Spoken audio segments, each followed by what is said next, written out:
Kita mulai. Di video kali ini kita akan membahas tentang materi awal di AI teori ya, AI 2 teori, yaitu kita akan membahas tentang konsep dasar analisis instrumen ya. Jadi sebagai pengantar kalian untuk praktikum di lab AI 2 gitu ya. Oke, yang pertama kita ada materi apa di sini, kita lihat. Yang pertama itu adalah kita bahas dulu nih. Kan kalian udah perbedaan antara analisis instrumen dengan analisis konvensional. Nah, di sini jadi metode analisis itu kan masih ingat ya waktu kelas 10 di kanal ya. Metode analisis itu kita bagi menjadi dua ya. Ada yang analisis secara konvensional, ada yang secara modern ya. Konvensional dan secara modern atau instrumen. Nah, kalau secara konvensional dia ada apa? Yang udah kalian pelajarin, gravimetri, volumetri, sama proximat yang sekarang ini kita jalanin ya. Terus kalau instrumen itu ada apa? Ada potensiometri, kalian udah dapat udah dapat waktu kelas 11 ya. Penetapan apa tuh? Fe ya. Terus ada spektrometri ya, baik spektrofotometri UV vis atau spektrofotometri AS ya nanti. Terus ada kromatografi ya, nanti kita dapat di kelas 13. Oke. Untuk analisis konvensional itu dia merupakan analisis yang akurat pada analat yang berukuran makro atau yang ukurannya banyak gitu ya. Sedangkan analisis instrumen itu akurat pada analat yang ukurannya mikro atau yang jumlahnya sedikit. Biasanya itu dalam satuan ppm. Kan kalau secara konvensional kita tuh pakai satuan per persen. Tapi kalau secara instrumen biasanya satuannya itu adalah ppm, bahkan ppb ya. Jadi teliti banget gitu ya. Oke, nah di sini itu ada definisi-definisinya apa itu: gravimetri, volumetri, proximat, potensiometri, spektrometri, kromatografi. Di sini ada pengertiannya, bisa kalian baca. Aku pikir gak usah aku jelasin juga, kalian udah ngerti kan ya apa itu gravimetri, apa itu volumetri ya. Oke, kita skip, di skip aja. Oke, kita langsung ke perbedaannya. Perbedaan antara analisis konvensional dengan analisis modern ya. Nah, yang pertama kita tinjau dari mananya? Yang pertama kita tinjau dari waktu analisisnya. Instrumen itu dia cepat, konvensional dialah lama. Terus berdasarkan jumlah analatnya nih.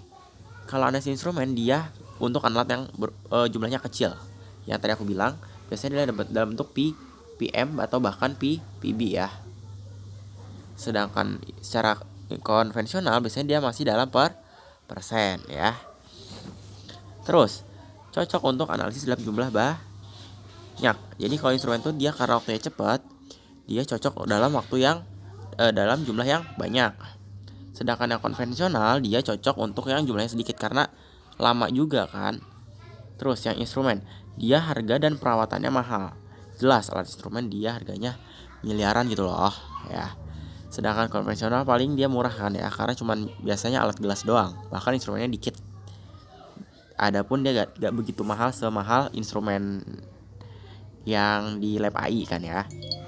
Terus nah, kalau analisis instrumen dia butuh kalibrasi terhadap standar material ya.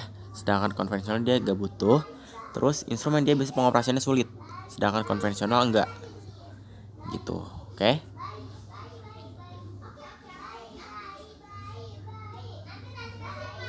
Nah, di sini ada pemilihan metode analisis. Jadi kapan kita pakai modern, kapan kita pakai konvensional.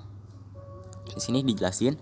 Jadi, nah kalau cara pemilihannya yang pertama kita harus tahu dulu informasi sampel yang akan kita analisis. Terus sampel atau komponen penyusunnya ada apa aja, atau komposisinya apa aja, sehingga dia nggak akan merusak si produk. Biasanya tuh gitu. Terus parameter ujinya tuh apa aja, dan jumlah sampel atau porsi analit dalam sampel. Jadi perkiraan yang mau kita analisis itu ada berapa. Tahu dari mana tuh? Tahu dari SNI ya. Oke. Terus metode analisis berdasarkan preparasi sampel itu kita bedakan menjadi dua. Ya, jadi sebelum kita melakukan analisis, sampelnya tuh harus kita siapin dulu ya enggak. Nah, di situ preparasi sampelnya kita bedakan menjadi dua. Ada yang secara destruktif, ada yang non destruktif.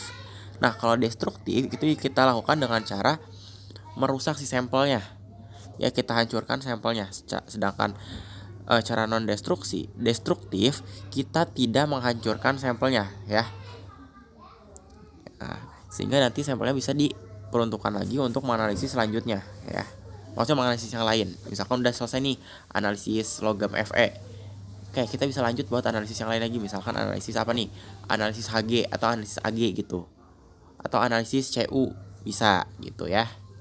Kalau yang destruktif dia udah rusak nih, udah bereaksi, gak bisa kita analisis lagi karena kemungkinan kontaminasinya lebih besar. Terus lanjut. Metode analisis berdasarkan jumlah analit dalam sampelnya. Nah, jadi kalau konvensional itu kan cocok untuk analisis yang banyak ya, analitnya banyak. Nah, di sini tuh yang bisa dikerjakan secara konvensional itu yang ukurannya makro dan semi mikro, sorry. Nah, kalau makro dia ukurannya 10 pangkat lebih besar daripada 10 pangkat min 1 gram. Sedangkan yang semi mikro itu antara 10 pangkat min 1 sampai 10 pangkat min 2. Nah, kalau instrumen dia lebih kecil lagi. Ada yang mikro, submikro, dan ultramikro ya, bahkan lebih kecil banget dia bisa dianalisis. Nah, untuk sampel submikro dan ultramikro termasuk sampel trace element atau unsur renik ya, yaitu sampel yang memiliki konsentrasi sangat rendah. Sehingga kita membutuhkan alat yang sangat sensitif terhadap jumlah yang sangat kecil. Nah, makanya kalau instrumen itu kita harus tahu dulu dia kepekaan si alat itu sampai berapa. Jangan sampai kita misalkan kita mau menganalisis nih ya, ternyata alatnya itu kurang peka sama yang mau kita analisis. Maksudnya itu kurang peka, maksudnya analisis yang kita mau analisis itu dia terlalu kecil, sedangkan kepekaan alatnya tuh gak sekecil yang mau kita analisis gitu loh. Gitu. Nah, di sini ada studi kasus ya.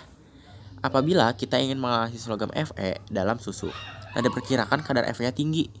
Nah, maka metode apa yang dipilih? Yang pertama, kita bisa menggunakan metode konvensional. Ingat, kalau dia kadarnya tinggi, kita bisa konvensional. Oke, terus instrumen bisa gak? Instrumen dia tetap bisa. Cuman syaratnya kita harus melakukan pengenceran untuk memperkecil konsentrasinya, supaya dia gak terlalu besar saat dibaca oleh alat. Kalau terlalu besar kenapa? Sama dia juga, jadi instrumen itu dia agak rewel ya. Gak boleh terlalu rendah, gak boleh terlalu kecil. Kalau terlalu rendah nanti gak baca sama kepekaan alatnya. Kalau terlalu besar dia gak kebaca sama batas maksimum si alatnya bisa baca gitu. Jadi harus masuk ke dalam range alatnya. Tahu dari mana range alatnya? Ada di di manual book instrumennya ya. Setiap alat tuh biasanya beda-beda. Oke, kita lanjut ke analisis instrumen. Wow. Oke, analisis instrumen itu adalah cara analisis yang didasarkan pada gabungan alat-alat elektronik dan optik secara sifat kimia dan fisika untuk menggantikan ketajaman mata manusia. Jadi yang kita amati itu digantikan oleh alat ya. Jadi bukan kita yang mengamati secara langsung, kita hanya melakukan preparasi, pengukuran, olah data. Udah, kalau di instrumen gitu. Metode analisisnya itu berdasarkan pengukuran sifat kelistrikan, serapan radiasi ataupun emisi radiasi ya, menggunakan suatu instrumen. Nah, di sini ada beberapa metode untuk analisis instrumen. Yang pertama adalah metode analisis kelistrikan. Nah, di sini melibatkan pengukuran arus, tegangan, resistansi atau hambatan yang berkaitan dengan konsentrasi spesimen tertentu dalam suatu larutan. Contohnya ada voltametri, kulometri, potensiometri, dan konduktometri ya. Oke, pengertiannya bisa dibaca.